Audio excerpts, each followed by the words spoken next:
Good morning. 12 years ago, I was working as a creative director, a big agency, working on huge communication projects, earning loads of money, getting off on an airplane 150 times a year, eating in the best restaurants, traveling first class, all of that kind of stuff. But I started to ask the question, what was the future of marketing and communications? Partly because of my experience, I'd seen the world already starting to evolve and change. And that led me down a path and on a journey that profoundly changed me as a person and how I saw the world. And it deeply concerned me about where I thought our world was going. I wrote a book in 2005 called Communities Dominate Brands. And the last 7 years, I've been on something of a quest in diving deeper into trying to understand what are the forces that are driving the transition and change in our world. So what I'm going to do in this brief time I've got with you is to give you some headline points of view on why I think that's happening, but to share with you 6 principles which actually I think kind of are very much part of a navigational guide. And I use that word mindfully in terms of how we think what our future could look like if we want to make it a better place for all of us. So we are in transition. Our world is moving from a linear world, an industrialized world with its own ways and rules of operating and functioning, to a non-linear world. And that's having implications socially, organizationally, and economically. And the reality is that all of those 3 things are co-joined together. When I wrote No Straight Lines and I was talking to publishers, they said to me, "So what's your book about?" And I said, well, it's about the complexity of the industrial world that we live in today, and it's about thinking through and seeing the world through this lens of social, organizational, and economic problems. They went, that's a bit complicated. You can pick one of those. You can write a book about social life, you can write a book about organizational theory, or you can write a business book. And I said, well, that's the problem. So the reality is that I see a world that is being overwhelmed by complexity. And the industrial world, in terms of how it thinks it operates and deals with that complexity, is failing. If you look at actually things like the NHS, our pensions, our financial systems, organizations like Nokia or Kodak that are really struggling with the transition from the way they used to operate and do business to the way that they could or should be doing business in the future.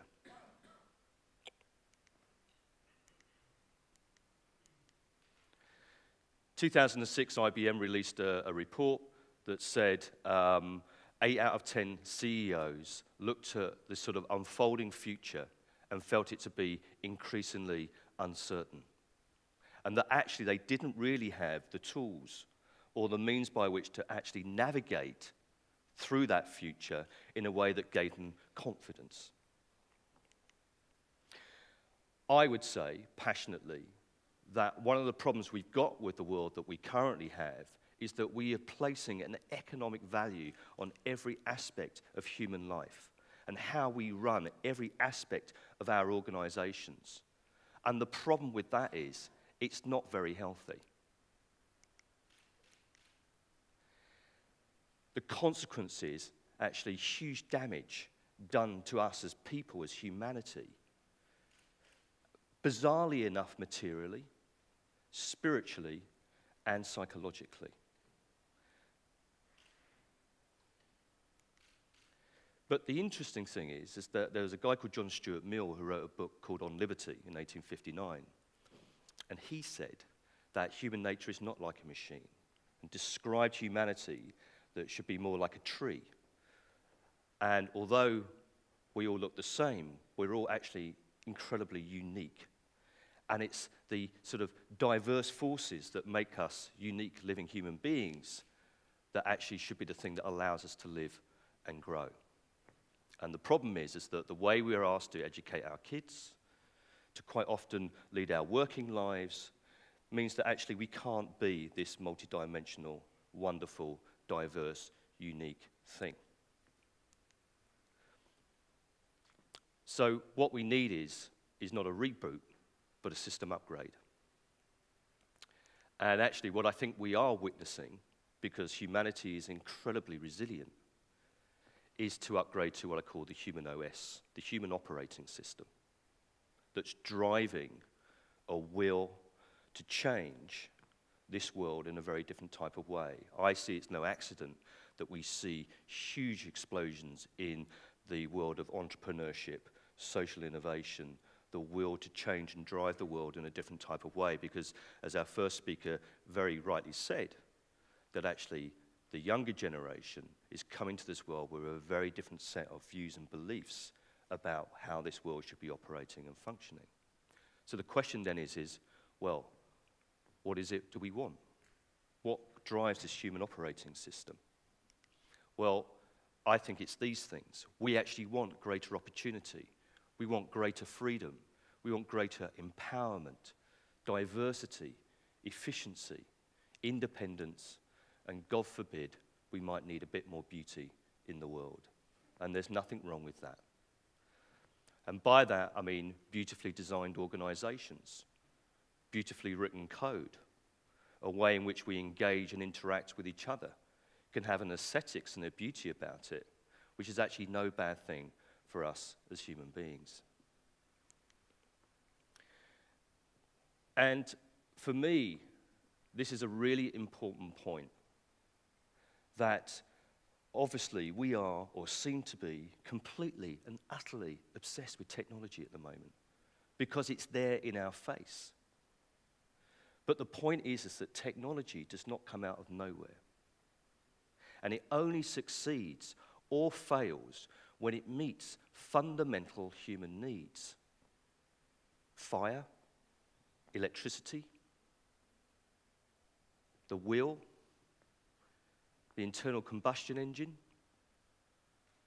And so the fact is that if our world is becoming inherently more connected and more social, where actually it doesn't matter what industry you look at, people are coming together to reorganize and rethink how those different types of industries can work, it's because we are driving it towards that direction. You know, I challenge people when they go on and on and on about Facebook, that somehow it's switched the world onto sharing. Part of the sparkiness that I had with the gentleman that Andrew talked about. And so we have to understand that. And it is only a tool. But it's the human operating system, the desire that what we want as people is driving the world to transition in the way that it currently is. So I think a lot of people now aren't asking what if. They're asking how.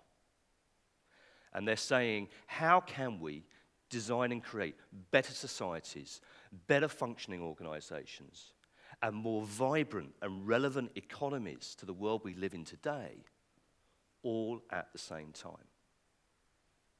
And of course, that is massively disruptive for a lot of existing businesses. Because we want a greater equality. We want a better world where we feel it's fairer.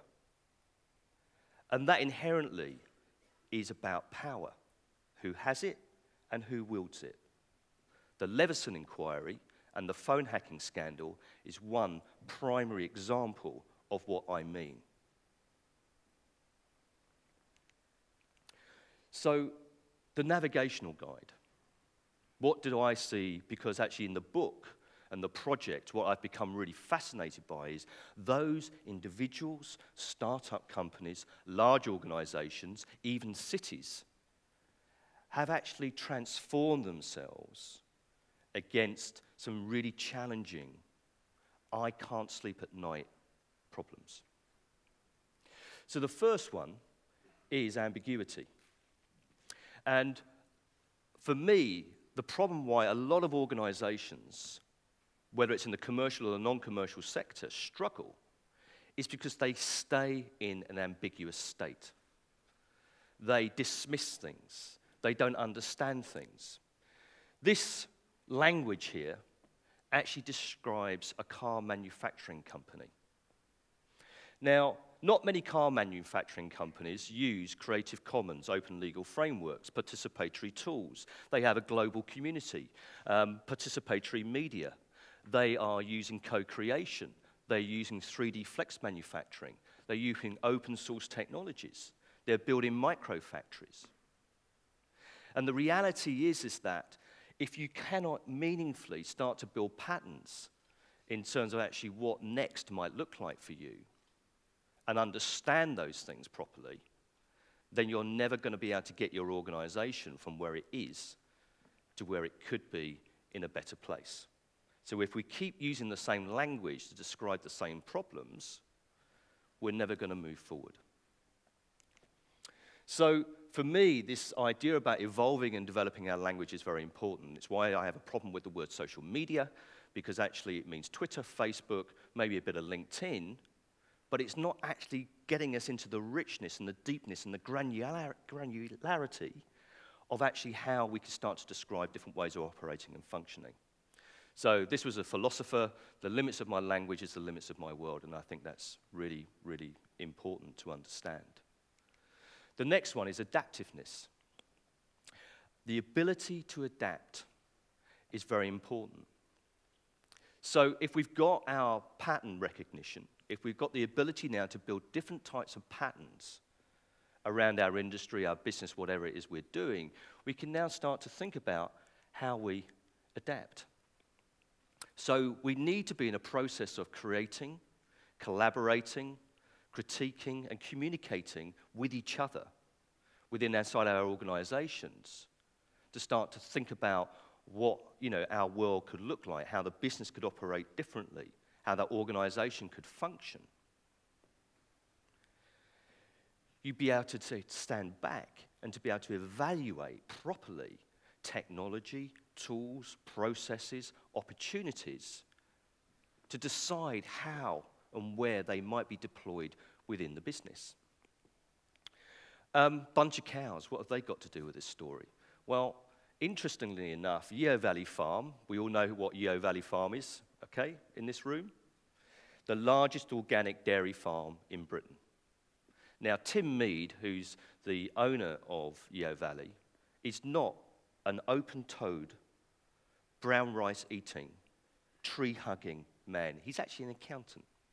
And 25 years ago, he took over the farm. It was his parents' farm, and it was going bankrupt. And we had a long conversation, and he was telling me the story that he said, there are two forms of volatility in my business that I have no control over, but is actually driving it out of business.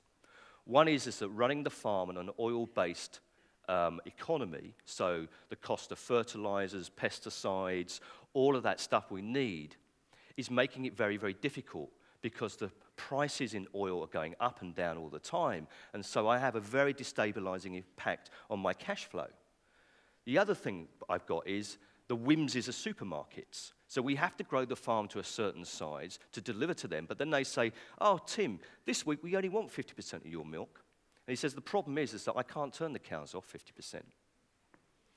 So the reason why Tim turned his farm from an oil-based farm to an organic farm was on a long-term view of economics. And the interesting thing is, and I think this was being discussed yesterday, is that what Tim did was incredibly unorthodox at the time he did it. You must be mad, Tim. Whereas he now runs a very resilient business because of being able to recognize a pattern, think it through, evaluate it properly against the existing thoughts of the day, and say, this is what we're going to do. This is how we're going to adapt our business. The next one is openness. Far too much of our industrialized world has become a monoculture. Look at our high streets and look at why they're suffering to some degree. So for me, openness is a language we need to use and develop and think about. So open to new ideas. How many people, you find when people are really pushed, are they prepared to be truly open, to engage with something which previously and to that point made them feel fearful? Think about the open organization, open innovation, open ecosystems, open business models, open APIs, open data, the open city, even the open society. It's a whole different way of thinking about openness. Openness built actually on trust and mutuality is very much part of, I think, the zeitgeist in terms of philosophically, but also practically, of how we bring a richer diversity. And it's very different. In an industrial world, when we do business, the deal is this. Andrew and I are going to do a deal, and the good business is I really, really win, and Andrew really, really loses. And I go home and think I've done a good job. Whereas actually in an open model, I want to meet Andrew and say, Andrew, how do we really win together? What's the way that we can come mutually together to do something together that is really going to be of huge value? So for me, this is really important. And one of the reasons why we live in an incredibly unfair world for many people is because actually we will not operate on the basis of openness. It's also a great attractor. The next one is participatory cultures and tools. And we comes from Muhammad Ali being interviewed, and I was 10 years old when I heard him being interviewed by Michael Parkinson, and Parky said, Muhammad, you write poetry, don't you? What's your shortest poem? And he said, we. And when I was working on those straight lines, and I'm 46, that's 36 years ago, somehow this we, locked in the deep freeze of my brain, came out. Because so much of what I was reading and looking at in terms of actually what makes us as human beings, what makes us good human beings, what makes for healthy societies, is in fact this ability for us to be able to collaborate together. Human beings are designed to work in aggregates. They're not designed actually to work alone. What's the worst thing that you could do to a human being other than shoot them? You put them into solitary confinement, right? So participatory cultures, when you study it, when you look at it and you understand it, which is different to social media, although there are obviously elements in there which overlap, show that collaborative effort offers entirely different types of organizational capability. It offers you the ability to perhaps run your business in a more lightweight way. It could give you the ability to accelerate innovation. It could give you the ability for peer-to-peer learning, either within inside the organization or from inside to outside. It could give you the opportunity to create what we call participatory leadership, where actually the idea is that the knowledge of actually what our best possible future looks like doesn't reside in the mind of one person in this room, but actually in the minds of all of you. And there are tools and capabilities that allow us to be able to lead each other down that road, but it's a very, very different type of model. To think about the company truly as a community. Stop using the word consumer and start talking about your customers as actually people that are part of a community, because that will completely change your behavior towards them. You don't call your wife a consumer. You don't call your husband a consumer. You understand that the rules of engagement are entirely different. So if our world is inherently moving towards a more social premise, then we have to really address that. And we also should be therefore thinking about the collaborative enterprise. This is a very different way of thinking about how we work. The fifth one is craftsmanship. Now, for me, because I was actually trained as a typographer and a graphic designer, and I've been a filmmaker and an artist and all of these sorts of things, when I kind of think about this, I understand it intuitively. I also understand for other people that sometimes is a little bit of a stretch. But what we see is this, that the craftsman is hand, heart, and mind. So when people ask you, what is it you do? Are you a thinker or a doer? You say, well, actually, I'm a craftsman, and I apply all of these skills all at the same time. The craftsman also asks himself or herself, is what I make for the collective good? Is the business we are running delivering for the collective good? Are we truly creating value in society? I think that came up in a previous conversation and presentation this morning. The craftsman is always open to new ideas. He or she has the ability to hold different concepts in their head and to be able to explore those. And that is why they become very good pattern builders. They're curious. And the reality is that the craftsman or craftswoman is self-confident in actually being able to create their future for themselves. One of the problems that existing organizations have is that they're not craftsmen and craftswomen. They've got a problem. They want to buy a company or something that just solves that problem and make the pain go away. Well, your pain is not going to go away. And so learning to be able to be the architects of that future is incredibly important. The sixth one is epic. Now, epic comes from a gamer term. The gamer seeks the epic win. And all of the projects that I've looked at, big or small, are in fact about organizations, individuals, communities creating transformational change. So my challenge for people is, for organizations, when we work with them, is actually, what's the transformation you are going to make? These are the navigational tools and guides that we can help you with and to understand them deeper. But the reality is that you really need to think about how you design for transformation. And recently we were working with a €1 billion company, and they admitted that they weren't innovating with their business models. They were organizationally in disarray, partly due to the fact that some lovely consultancy companies come along, charge them lots of money, and really mess them up. People in the company had low morale. So, and it goes on. So we said, well, it's not therefore about a 10% increase in efficiency. You've got to really think about how you create transformational change in your business. Now, up here are just some examples that I wanted to share with you.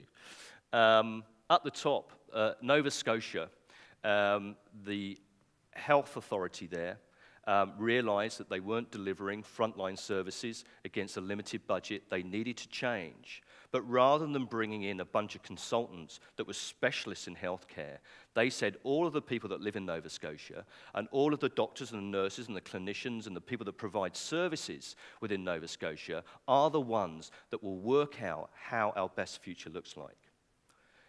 So this is what we call participatory leadership. And it is difficult. There are some slamming doors sometimes. But the reality is that if you imagine that all of us were part of the same community, and that through a process of being able to reveal and give our knowledge and information, that could be harnessed, that could be understood, that we could all then share that knowledge and information and start to realize what the limits and possibilities are of actually what we could or should be doing, we can all leave this theater together with our hearts knowing that this is the right thing to do. We've co-created it. We've built the narrative. We've embedded ourselves into that story and that strategy. The Ordnance Survey now releases all of its data under a Creative Commons open license. So they allow people now to use that data to build other services and other products. So that's an example of using open data, a way of operating. Patients Knows Best is a business which enables people to manage their chronic long-term health care in collaboration with clinicians. So rather than actually going to the GP, and then the GP sends you to the specialist, et cetera, et cetera, et cetera, there is an online platform now which is being used by 7 major London teaching hospitals. I think it actually may be being used down here in Devon somewhere. But what it means is that by patients and doctors working together, there's much deeper knowledge about how to manage people's common ailments and unique circumstances, so that actually what you get is a dramatic reduce in the wrong prescription of drugs, the clogging up of specialist times in hospitals, and that actually the effectiveness and efficiency of Patients Knows Best is an increase of an order of magnitude of 2. So that's an example of designing for transformation, new pattern building, that participatory cultures are actually not something that is an addendum to, but a fundamental part of the process. Ushahidi is a crisis management platform that is actually the most used and deployed in the world, that was built entirely out of open source software with a global volunteer force that were highly motivated to help put this together. Grow VC is the world's first venture fund funded by a global community. In 3 years, where they say the next Silicon Valley is not a place, it's a platform, 15,000 members in 200 countries, where they allow people to actually build their own micro networks as well. So they're offering tools and capabilities. Yeo Valley, I mentioned. Creative Commons is the open licenses, which give people the permission not to lock down their content, but to be able to share that content in a variety of different ways. And it's very much part, I think, of our open future. And Lego, I think, is a very interesting company which actually have one business model and one way of doing things, and faced with nearly going bankrupt through a little bit of luck, and then actually some really hard work, understood that they had to actually start to co-create their future with their customers in very different types of ways. And so they've actually built a much more resilient business. So I think we have the opportunity to transform our world if we see what's in front of us as a unique design challenge and say that we can actually build better societies. We can create organizations that run much, much more effectively. And we can actually create a vibrant economy for once which our industrial world was celebrated for. Thank you very much.